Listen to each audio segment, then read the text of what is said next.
So let's see high ceiling diuretics. The main mechanism of high ceiling diuretics is it will go and act on sodium potassium chloride co-transporter. So where do you find the sodium potassium chloride co-transporter?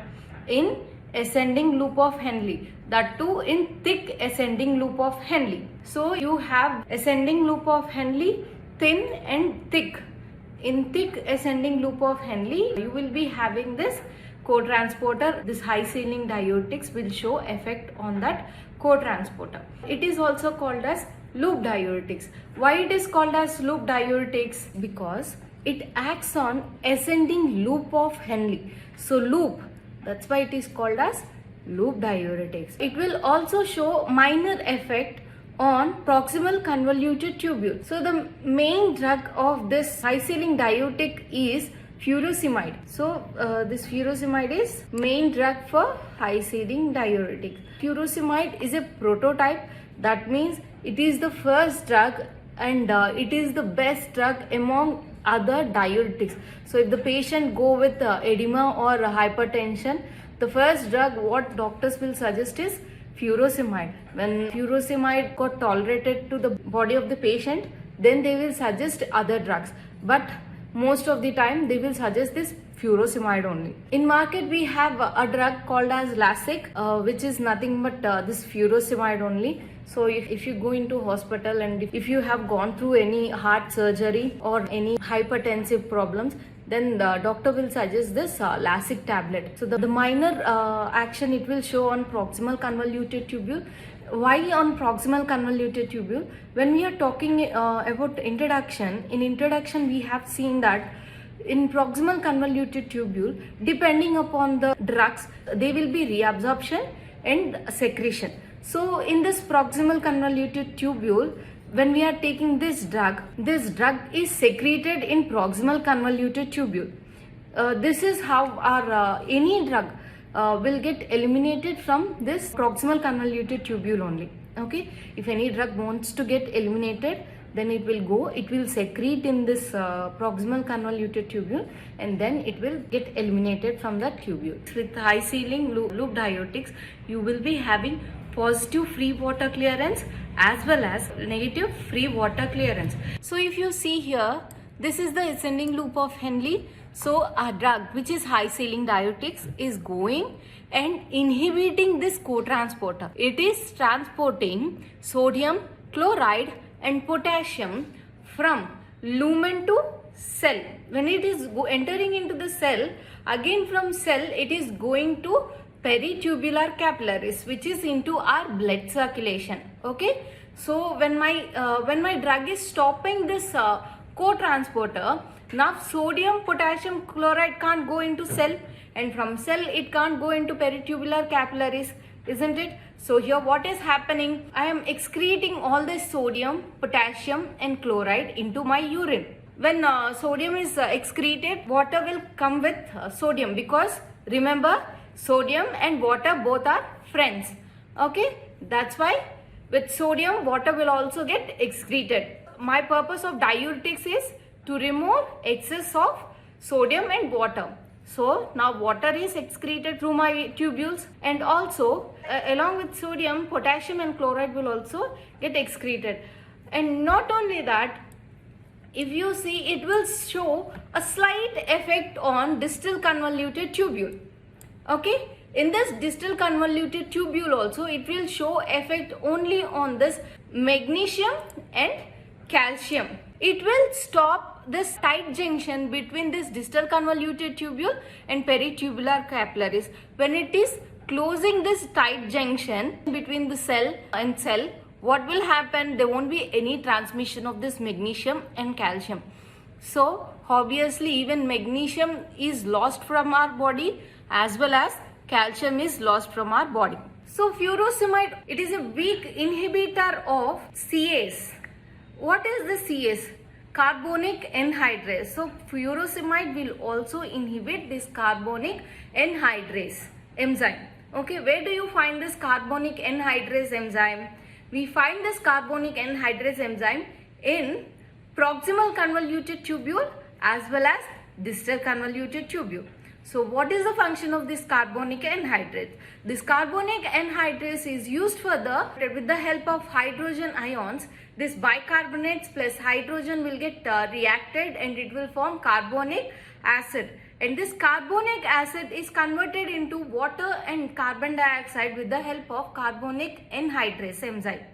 So when I am stopping this carbonic anhydrase enzyme, the hydrogen ions won't be surviving in my tubules. So it have to be in my peritubular capillaries only, isn't it?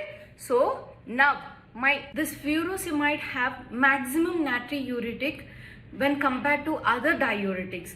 Okay, because it can excrete about 10 liters of urine per day. Actually, the urine excretion should be 1.5 to 2 liters of urine. But here, for this furosemide, we can produce 10 liters of urine per day. And with increase of dosage, even excretion will also increase. The production of urine will also increases. So let's see the pharmacokinetics of this drug. The absorption of this drug, we will take it through oral, and the bioavailability of this drug will be 60%. It is low lipid soluble and it is distributed with the help of binding to plasma protein. In metabolism, it is metabolized through liver and it is partially conjugated with glucuronic acid. And excretion, it is excreted through glomerular filtration as well as tubular secretion. Some of the drug is excreted through bile and directly into intestine also. And T-half, plasma T-half is 1 to 2 hours. This drug T-half is prolonged depending upon the patient. Like if the patient is having any renal insufficiency or hepatic insufficiency or pulmonary edema, in this patients the T-half will be more. Let's see the uses. The uses are edema, acute pulmonary edema, cerebral edema, hypotension, hypocalcemia of malignancy. So let's see in edema. Edema, this diuretics main function is edema only, because if the body is filled with more fluids, this diuretics will take that fluids out of the body. So this edema may be many types. We will be having pulmonary edema, cerebral edema. So let's see in acute pulmonary edema. We will give this drug for acute pulmonary edema and it will show quick relief when it comes to pulmonary edema. Next one, cerebral edema. Cerebral edema is a fluid formation in our brain. So we will give this furosemide for cerebral edema. And hypertension. We already have seen in hypertension that if we give this drug to the patients who have this hypertension, due to excretion of more water and more sodium, the blood pressure will get reduced.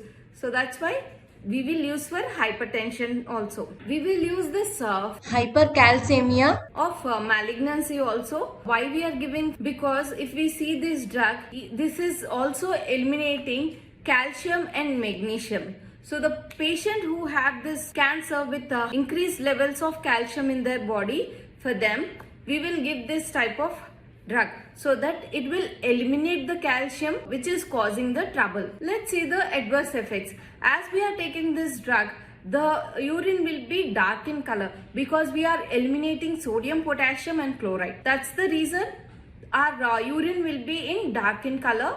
Next one, nausea, dehydration, because now the whole water in our body is excreted through our body. That's why we will get dehydration and vomiting. For diuretics, nausea and vomiting are the most common side effects. So for each and every adverse effects, you can write nausea and vomiting. And electrolyte abnormalities, because so much of sodium and chloride is excreted through our body. That's why electrolyte abnormality will be there, like hyperuricemia, hyponatremia and hypomagnesemia. Why hypomagnesemia? Because we are losing so much of magnesium from our body, and hyponatremia because we are losing so much of sodium from our body. That's why. Okay, and let's see the interactions. So if we are taking this furosemide along with any antibiotics like aminoglycosides, then what will happen? This will cause ototoxicity. What is ototoxicity? Damage to our eardrums. So our ears will get damaged. So when we are taking this drug with any antibiotics, we have to be very careful. And next one, when we are taking this drug, we should not take with Distalis, because if we are taking this drug with Distalis, we will get hypokalemia. Actually, even Distalis will causes this loss of potassium, and at the same time we are taking this furosemide also, which is the main reason for loss of so much of potassium from our body. So if we are taking both at a time, we will lose potassium, and sometimes our heart won't go into relaxation, and in that condition we may get heart attack also. So now let's see thiazides and related diuretics. So the mechanism of thiazides is it will inhibit sodium and chloride symport. Where do we find this sodium and chloride symport? We have the sodium and chloride symport in distal convoluted tubule. If you have remember, this is a distal convoluted tubule. In this distal convoluted tubule, if you see this one, this is sodium and chloride symport. Okay, so what is happening here?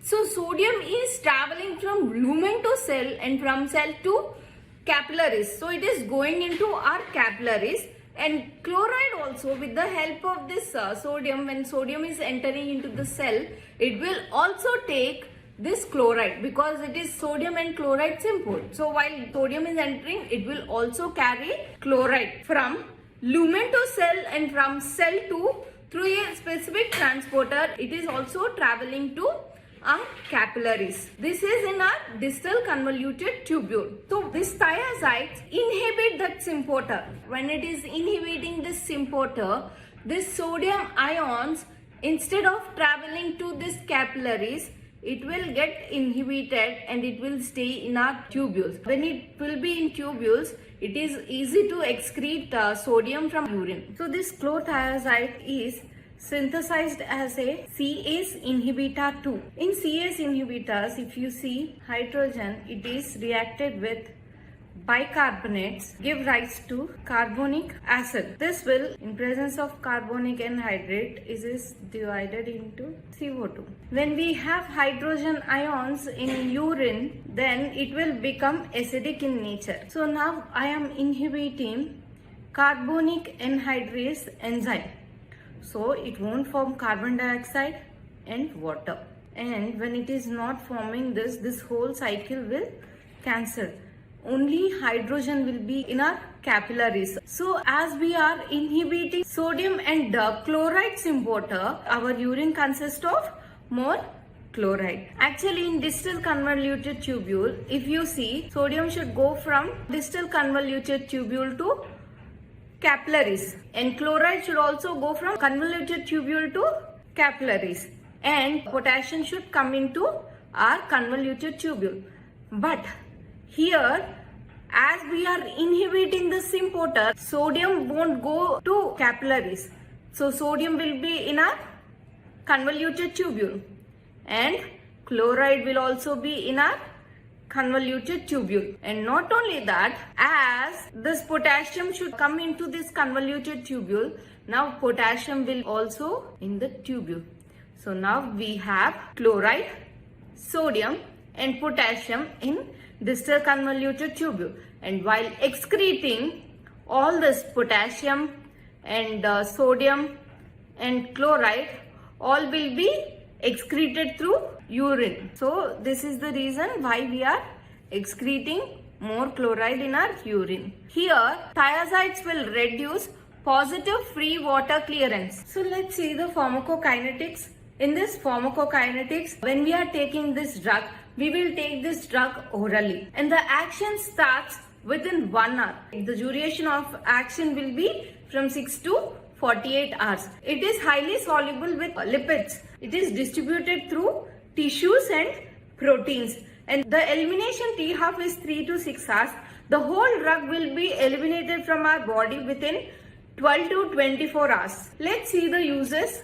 So in this first one is edema. We already know that we will use this drug for edema. And next one is hypertension. We have seen in hypertension also, because we are reducing this volume, water content in our body, the blood pressure will get decreased. Okay. And diabetes insipidus. This is the only drug which we use for diabetes insipidus in diuretics. And next one is hypercalciuria. This hypercalciuria, we will give this thiazide to the patients who have stones in their kidneys. We have already seen that thiazides will excrete more calcium as well as magnesium from our body. So if the person have more calcium, then we will give this drug, and this drug will eliminate that calcium from the urine. That's why we are using for hypercalciuria. So next, let's see the complications of high ceiling diuretics and thiazides. So most of the time, the two drugs will have the same complications. So here, first one will be hypokalemia. Why hypokalemia? Because potassium is excreting from our body more. That's why if the patient is taking for longer period of time, it will reduce the potassium levels in our body. That's why the patient will get this hypokalemia. We should decrease this hypokalemia with the help of high dietary potassium diet with potassium supplements, and we have to use this high ceiling diuretics or thiazides along with potassium sparing diuretics. So next one is acute saline depletion. Why acute saline depletion? When the patient is going for continuous urination, what will happen after some time? Patient's body will get dehydrated. That's why the patient will go into acute saline depletion. But this dehydration is not with everybody. When the patient is taking more diuretics, then only he will go through this dehydration. Otherwise, if we are taking once in a while, that doesn't cause any harm to our body. Next one is dilutional hyponatremia. So this dilutional hyponatremia is when patient is using this diuretics vigorously, especially in heart failure patients. If they are taking this diuretics because of this edema in their feet, so due to this one, our kidney will retain water, but it will fail to retain our sodium levels. So sodium will get excreted. So patient will have so much of water in their body, but there won't be any sodium. So the extracellular fluids will get diluted. So when these extracellular fluids are getting diluted, edema will increase. Instead of this diuretic effect, there will be more edema in the body, and the patient will feel more thirst that he won't be able to control the thirst at all. To avoid this disaster, we will be doing fluid electrolyte balance.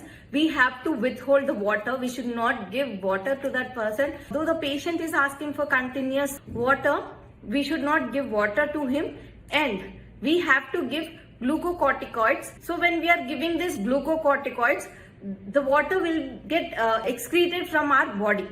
So then the patient will become normal. So now there won't be any water and there won't be any sodium in the body. So next one is GIT and CNS disturbances. So if you see this GIT, nausea, vomiting and diarrhea are more common for the patients who are using this diuretics. So for every diuretics, you can keep nausea, vomiting and diarrhea. But when it comes to CNS, headache, giddiness, weakness, paresthesias are feeling tinkling or needling sensation in hands. And next one will be impotence. Impotence is not common to everyone, but it will be for few people. They will feel this impotence. For few patients who are using this thiazides, they will feel this impotence. And next one is hearing loss. Okay, when we are taking this thiazides or high ceiling diuretics for longer period of time, and if there is renal insufficient, that means water content in the patient's body is less, there will be increased salt conditions in endolymph. So that will show direct effect on the hair cells of the ear. So that's the reason the person who are using continuous diuretics, after some time they will lose this hearing effect. And this is not common for everybody who are using this diuretics, but it is rarely occurred in some patients. And allergic manifestations. The person may get rashes and photosensitivity. Next one is hypouricemia. What is this hypouricemia? So in proximal convoluted tubule, uric acid should be eliminated from proximal convoluted tubule. But in some conditions, as you remember the introduction, this uric acid won't go out of the tubule, but instead it will be reabsorbed by our capillaries. When it is reabsorbing, the uric acid levels in our blood will get increased. When there are more uric acid in our blood, we will be having this hyperuricemia and hypocalcemia. What is this hypocalcemia? Decrease of calcium in our blood. And next one, hyperglycemia. So when the patient is using this diuretics continuously, the patient's metabolic rate will get decreased. When there is no proper metabolism in their body, obviously there will be decrease in insulin levels. When there are decrease in insulin levels, there will be increase in glucose levels. And not only that, there will be increase in lipid contents also. So you will get hyperglycemia as well as hyperlipidemia. Next one is magnesium depletion. We already know along with calcium, even magnesium will get excreted from our body. So we will be deficit of calcium and magnesium too. If we use this diuretics very frequently, then it will causes cirrhosis and some mental disturbances as well as hepatic coma. If we get hepatic coma, our liver won't work at all. When liver is not working, you will get vomitings, you will get diarrhea, and it will also cause this toxemia to the pregnant ladies. If the patient is pregnant, due to this pregnancy conditions, most of the ladies will face this swelling of limbs, like swelling of hands and swelling of feet. Why? The circulation to the limbs will be very less. When there is less circulation, there will be accumulation of fluids at that particular area. Due to accumulation of this fluids, they will get swollen. So most of the time doctors will suggest for diuretics. If the pregnant patient is taking more diuretics, they will be losing so much of water from their body, as well as they will lose this placental water also. So when they are losing this placental water, they may face this miscarriage. Otherwise, and there won't be any placental circulation. As there is no placental circulation, the fetus may die also. That's why most of the time, though the pregnant lady is having so much of swelling in their body, doctors won't suggest this diuretics unless until the patient asks for it. So next one, let's see carbonic anhydrase inhibitor. So this carbonic anhydrase enzyme is produced in our proximal convoluted tubule and distal convoluted tubule. So let's see what will happen in proximal convoluted tubule as well as distal convoluted tubule. So if you see, this is the proximal convoluted tubule where our carbonic anhydrase enzyme is located. So this is carbonic anhydrase enzyme. So if you see the cycle here, hydrogen is reacting with bicarbonates which are giving carbonic acid, and this carbonic acid will get breakdown into water and carbon dioxide with the help of carbonic anhydrase, and this water and carbon dioxide will enter into the cell, and again they both will combine to form carbonic acid with the help of carbonic anhydrase, and this will form hydrogen and bicarbonates. So this hydrogen ions will enter into our tubules, but when we are stopping this carbonic anhydrase enzyme, so now I am inhibiting carbonic anhydrase enzyme.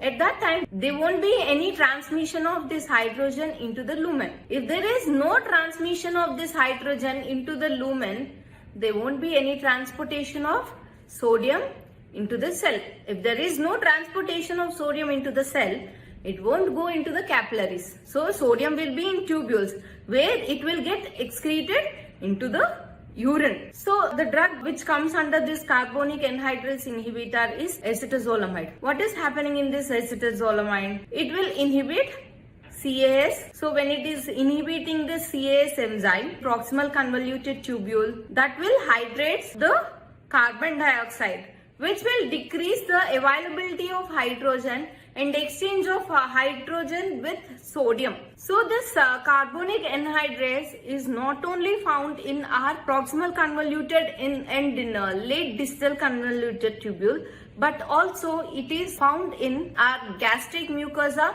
and exocrine pancreas. In pancreas, you will be having two types. One is endocrine and exocrine. So here you will be having exocrine pancreas, ciliary body of eye, brain and RBC. So let's see, other than this renal, what are the functions it is doing in other areas. So first one will be, it will lower the intra-auricular tension. So where you find this intra-auricular tension? So if you see, this is the eye. So inside this, you will be having aqueous humor, and this is filled with vitreous humor. So when you have, this will be your iris. So you will be having aqueous humor here. When our CA is responsible for the production of aqueous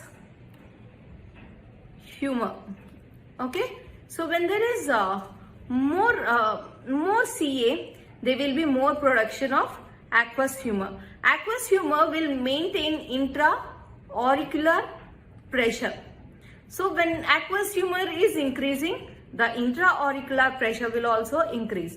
So the patients who have this glaucoma, this is the main reason for glaucoma. So that's why this CS inhibitor will inhibit this carbonic anhydrase enzyme. So there will be decrease in aqueous humor, and ultimately there will be decrease in intra-auricular pressure. So that is lowering of intra-auricular tension.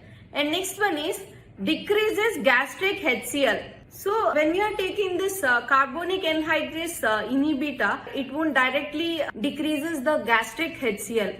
But when it will decrease, when we are taking high dosages, then only it will decrease this gastric acid secretions. If there is raised levels of carbon dioxide in brain, the patient will get sedation first, and afterwards the patient will go into seizures. To avoid that, when we are giving this acetazolamide to the patient, he will reduce the seizures. And next one, our carbon dioxide is transported into tissues and lungs, okay, with the help of carbonic anhydrase. But sometimes there will be more carbon dioxide in tissue. So if I am giving this acetazolamide to the patient, it will alter the carbon dioxide levels in lungs and tissues.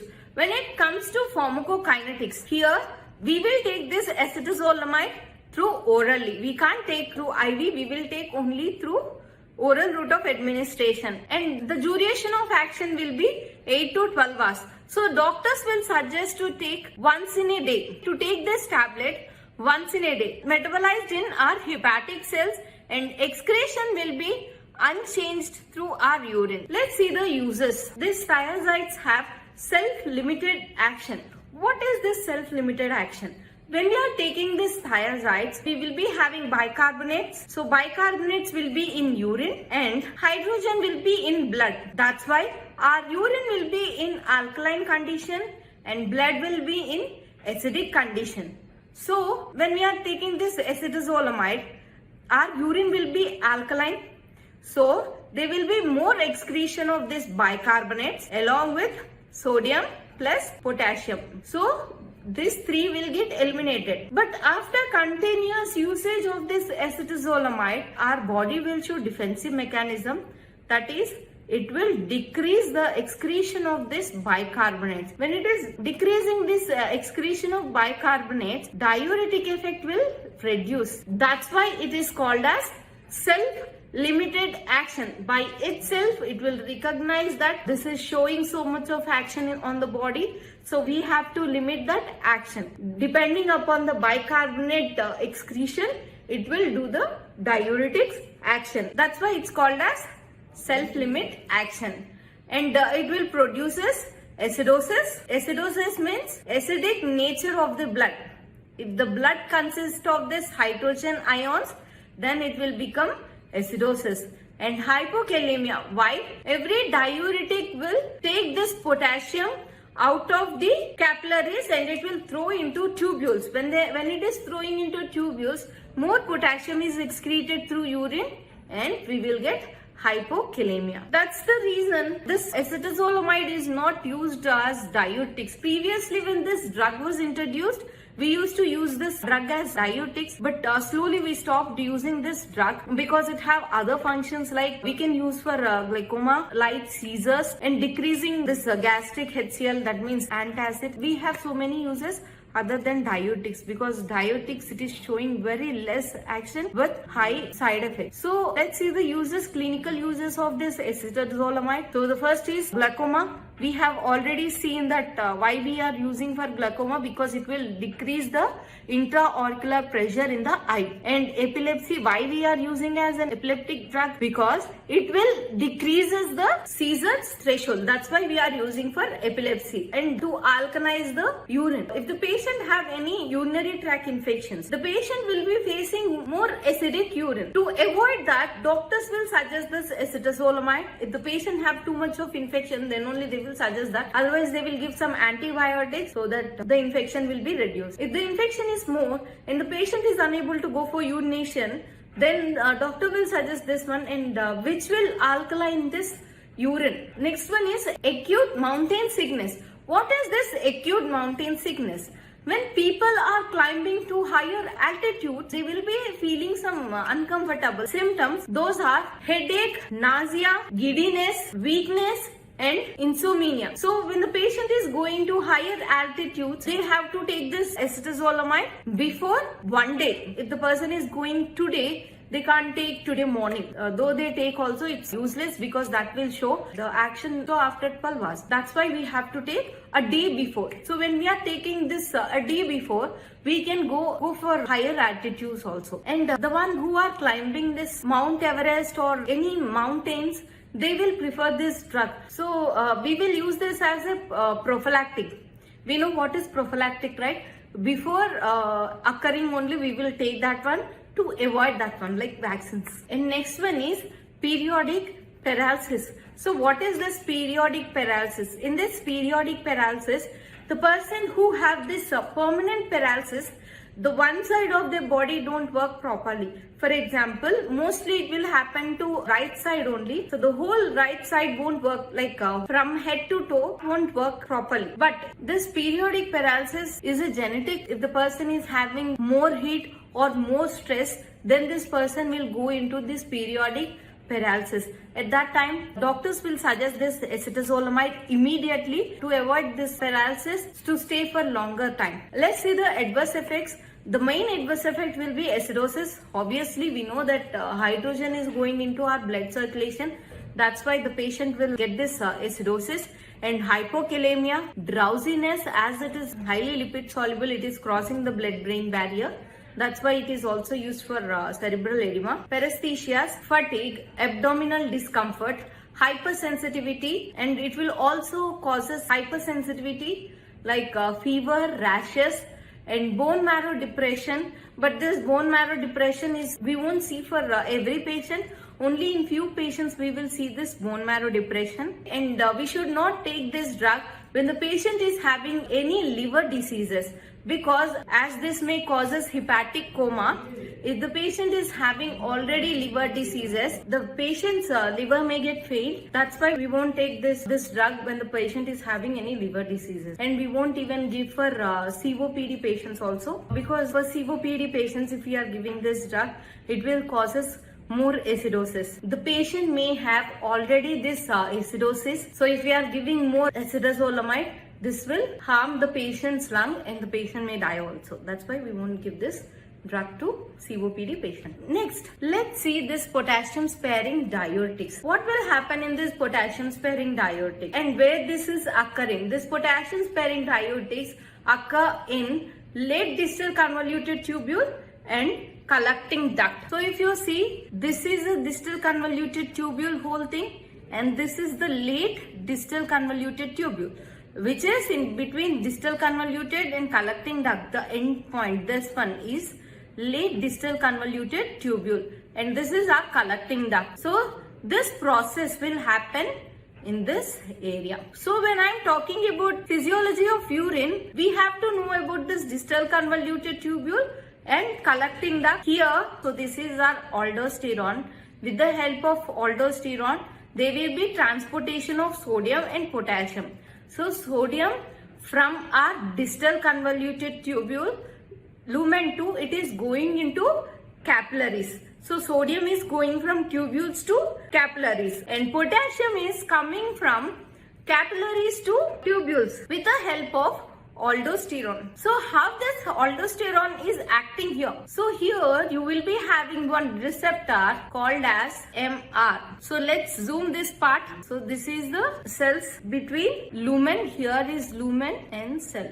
So here you will be having MR receptors. MR. What are MR? Mineralocorticoid receptor. This mineralocorticoid receptor, when aldosterone comes and binds here, this will induce AIPs.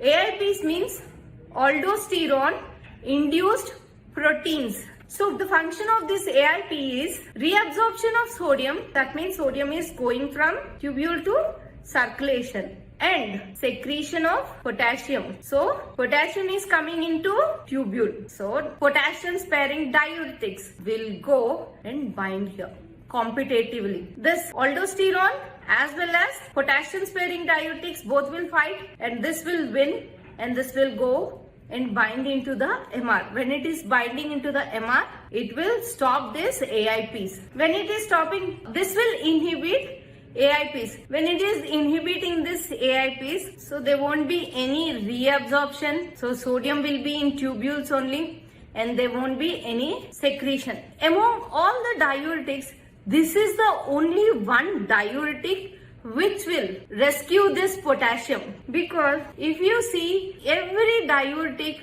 will eliminate potassium along with sodium, but this potassium sparing diuretics will only rescue this potassium, and it will throw back into the capillaries. But this is not effective diuretic as other diuretics. Why? Because it won't excrete more sodium. When it is not excreting more sodium and water, will it recognize as an ideal diuretic?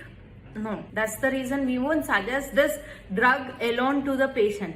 But we will suggest this drug along with other diuretics. For example, high ceiling diuretics and thiazides. For thiazides and high ceiling diuretics, there will be deficiency of this potassium in their body. So we will combine this potassium sparing diuretics with those diuretics, and we will give to the patients. So this is the mechanism of potassium sparing diuretics. Let's see the pharmacokinetics. So if you see this pharmacokinetics, so we will take this drug as a tablet. We will take this tablet as a oral route of administration, and the bioavailability of this drug will be 75%, and it is completely metabolized, and it is distributed with the help of plasma protein, and it completely metabolized in liver. And while it is metabolizing, it is converted into active metabolite, which is called as querinone. So the T half of this spironolactone is 1 to 2 hours, but the T half of querinone will be 18 hours. It will be in our body more than 18 hours. So let's see the uses of this spironolactone. First one, it is used along with this thiazides as well as high ceiling diuretics, and it is used for edema and hypertension and congestive heart failure. Let's see the interactions. So we should not give this drug along with potassium supplements. So if we are taking along with potassium supplements, this will cause dangerous hyperkalemia, because this is storing potassium, and when we are giving with potassium supplements, that will also store the potassium. So if we are giving with any thiazides and we are suggesting this potassium supplements as well as this drug, it will compensate. But we should not take alone this drug along with potassium supplements. So we should not take this drug with aspirin, because aspirin will inhibit tubular secretions. So that's why we should not take along with aspirin. Next one, we should not also take with AC inhibitors and ARBs. Why we should not take with AC inhibitors and ARBs? Because it will store more potassium. So when it is storing more potassium, it will become hyperkalemia. So next one is adverse effects. In this first adverse effect will be drowsiness, ataxia, mental confusion, epigastric distress and loose motions. Gynecomastia. Why patient is feeling this gynecomastia? It is more common in males because this will decrease testosterone hormone and it will increase estrogen hormone levels. When it is increasing estrogen hormone levels, men will feel this enhancement of breast tissues. So men will be having enhanced breast and erectile dysfunction. If there is less testosterone, there will be less production of sperm. So the person will be having erectile dysfunction and loss of libido because there is no formation of sperm. They will be having this loss of libido and breast tenderness and irregularities in menstrual cycle for women. Why breast tenderness? Because there is more production of estrogen. That's why there will be breast tenderness and also menstrual irregularities. Next one will be hyperkalemia. If we are continuously taking this drug, this will cause hyperkalemia and due to acidosis, and this acidosis is mainly for the patients who have this liver dysfunction, and in ulcer patients we should not use this one because this will causes peptic ulcer. By this, I am ending diuretics, and tomorrow we will talk about antidiuretic. So, what is antidiuretic and what is the natural antidiuretic hormone? Thank you, everyone.